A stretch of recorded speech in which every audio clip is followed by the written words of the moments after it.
It seems like that's not everyone yet. All right, we got a surprise guest now. And who is that surprise guest? I say is Mr. Robert.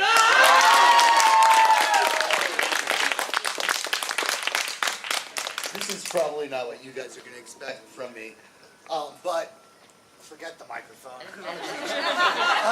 All right. Great job. Most of you guys know I went to the States unexpectedly for my grandmother's funeral. My grandmother was 17 days short of her 95th birthday when she died. And when my grandfather passed away, it was November. And one of the things she said in her tears to me was, "I'm going to be so alone on Valentine's Day because your grandfather wrote me a poem every Valentine's Day."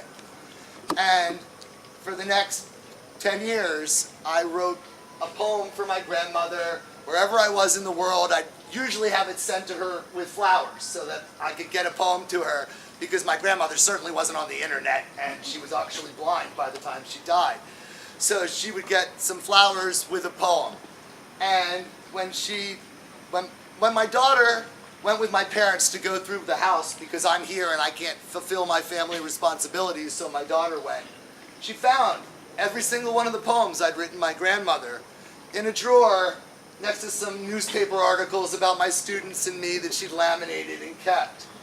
And my grandmother, I'm the oldest grandson. I don't know if you guys know, if any of you are the oldest, but when you're the first in a family, there's a little special bond with that grandmother. And she called me her love at first sight. And so this is a cheesy poem written for my grandmother on Valentine's Day 2000. My grandmother loves me every day. As a child, she showed me the way.